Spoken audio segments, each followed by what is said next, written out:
بیوی کا شوہر کو ہم بستری سے روکنا۔ حدیث میں ہے کہ جو بیوی اپنے شوہر کو ہم بستری کرنے سے انکار کرے اس پر رات بھر لعنت برستی ہے۔ اس حدیث کی وضاحت فرما دیں۔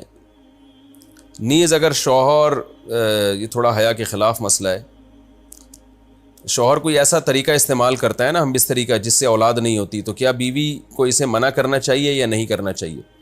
دیکھیں حدیث میں آتا ہے کہ کوئی شوہر اپنی بیوی کو رات کو اپنے بستر کی طرف بلائے، یہ کنایہ یعنی ہم بستری کرنا چاہتا ہو، عورت منع کر دے، فرشتے اس پہ ساری رات لعنت بھیجتے ہیں۔ یہ بالکل صحیح حدیث ہے۔ اب ہمارے بعض اسکالر کیا کرتے ہیں، جب ان سے یہ بات پوچھی جائے تو وہ بات کو گھما دیتے ہیں، سیدھی سیدھی بات نہیں بتاتے کہ بھئی یہ شریعت میں مرد کا حق ہے کہ عورت اس کو ہم بستری سے نہیں روک سکتی، کیونکہ ویمن رائٹس کے نام پہ آج کل بہت تحریکیں چل رہی ہیں، تو وہ بھی کچھ لبرل اسکالرز ہیں جو ہر وقت جو ہے نا کوشش کرتے ہیں کہ خواتین ہم سے ناراض نہ ہو جائیں۔ تو بھئی آپ شریعت کا حکم بتائیں صاف صاف، چاہے عورت خوش ہوتی ہے ناراض ہوتی ہے، بعض حقوق مردوں کے ہیں بعض عورتوں کے ہیں تو وہ بتانے پڑتے ہیں۔ تو اسی طرح مرد کا بھی حق یہ ہے کہ عورت، اگر مرد اس کو ہم بستری کے لیے بلاتا ہے تو عورت اسلام میں منع نہیں کر سکتی، اس کے لیے گناہ ہی۔ ہاں بیمار ہو تو ایک الگ بات ہے، بخار ہے اس کو، یہ کوئی واقعی بیماری ہو تو پھر ایک الگ بات ہے، نارملی اس کو اجازت نہیں ہے کہ وہ شوہر کو منع کر دے، بلکہ اس میں حدیث میں بہت سخت تاکید ہے۔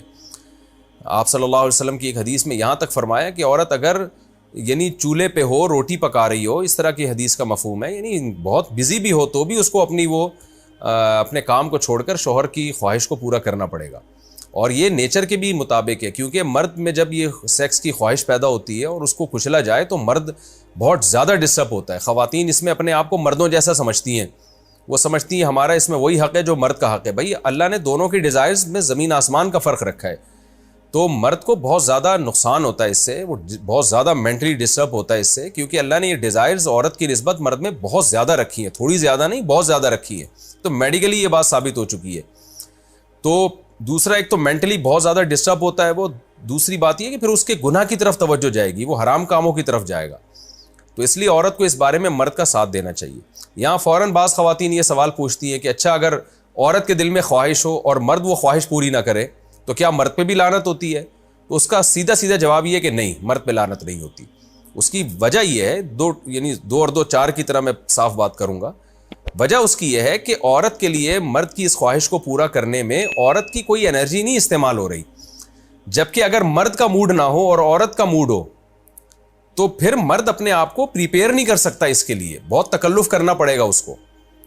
اخلاقی طور پر تو ٹھیک ہے، مرد کو یہی حکم دیا جائے گا کہ زوجہ کی خواہش کو پورا کرے، لیکن اس پر شریعت نے لازم نہیں کیا ہے، کیونکہ ایک چیز مرد کے اختیار میں نہیں ہے تو لازم کیسے ہو سکتی ہے؟ یعنی ایک آدمی کا وہ ذہنی طور پر تیار ہی نہیں ہے اس کے لیے، تو مرد کے لیے تو جب تک ذہنی طور پہ تیار نہ ہو یہ عمل کر نہیں سکتا، جبکہ عورت کر سکتی ہے۔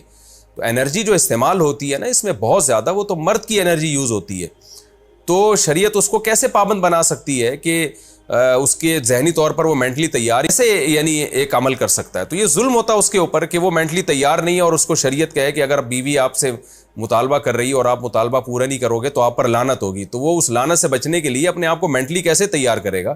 بعض دفعہ تیار کر لیتا ہے، بعض دفعہ نہیں ہو پاتا، اس کا تو دماغ سے بہت گہرا تعلق ہے۔ تو اس لیے مرد کے لیے تو شریعت نے حکم یہ کیا ہے کہ 4 مہینے میں کم از کم ایک دفعہ اس پر لازم ہے کہ وہ اپنی زوجہ کی خواہش کو پورا کرے۔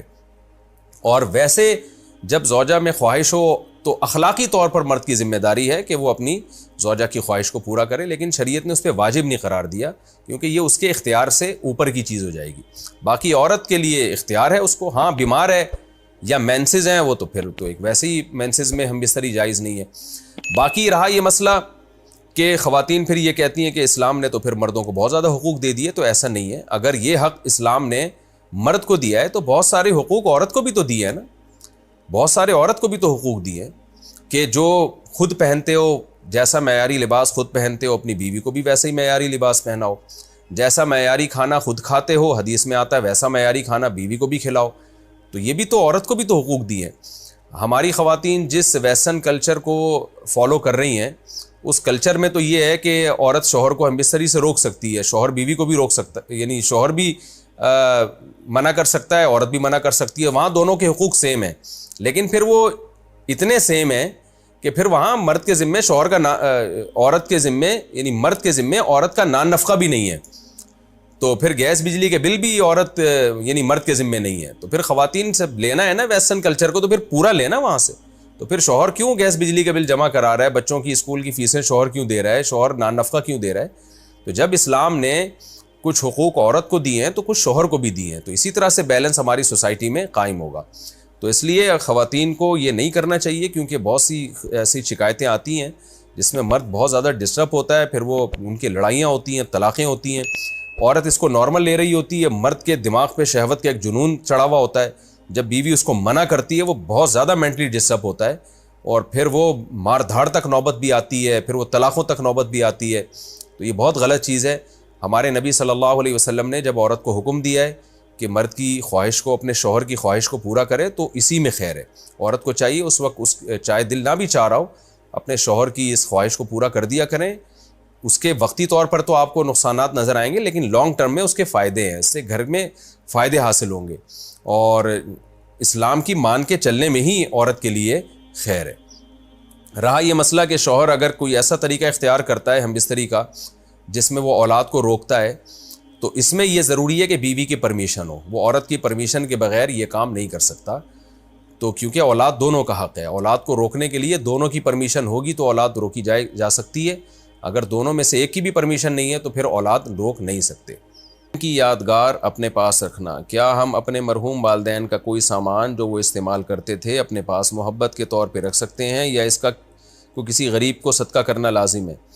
نہیں جی, مرحوم والدین کی جو بھی چیزیں ہیں وہ سب کے سب وراثت میں تقسیم ہوں گی. پھر جس کے حصے میں وراثت آئی ہے وہ یادگار کے طور پہ رکھ سکتا ہے, کوئی حرج نہیں ہے اس میں. یہ تو محبت میں ہوتا ہے ایسا کہ انسان کو جس سے محبت ہوتی ہے اس کی چیزوں سے بھی محبت ہو جاتی ہے, تو کوئی حرج نہیں ہے, رکھ سکتے ہیں. صدقہ کرنا ضروری نہیں.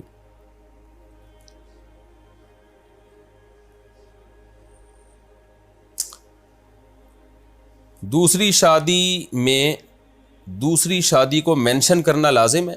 کیا دوسری شادی میں نکاح نامے میں دوسری شادی کا لکھنا ضروری ہے, یا دوسری شادی کے وقت دوسری شادی کا بولنا ضروری ہے؟ عارفہ سلطانہ انڈیا سے. نہیں جی, نہ لکھنا ضروری ہے نہ بولنا ضروری ہے. البتہ دوسری بیوی جس سے شادی ہو رہی ہے اس کو بتانا یہ ضروری ہے کہ پہلے سے میں شادی شدہ ہوں, میری ایک بیوی موجود ہے. اس سینس میں ضروری ہے کہ اگر آپ نے نہیں بتایا تو اس کے ساتھ دھوکہ ہے, اور دھوکہ اسلام میں حرام ہے. نکاح تو ہو جائے گا, آپ بتائیں یا نہ بتائیں, نکاح تو نام ہے ایجاب و قبول کا, وہ تو ہو جائے گا, رجسٹریشن بھی ہو جائے گی اس کی پاکستانی قانون میں. لیکن اس میں اگر آپ نے دوسری بیوی کو نہیں بتایا کہ میری پہلے سے موجود ہے تو یہ دھوکہ بہرحال ہے, اور دھوکے کا گناہ ہوگا. بعض لوگ دوسری شادی کر رہے ہوتے ہیں اور اس کو بتا نہیں رہے ہوتے کہ میرے نکاح میں پہلے سے بیوی موجود ہے.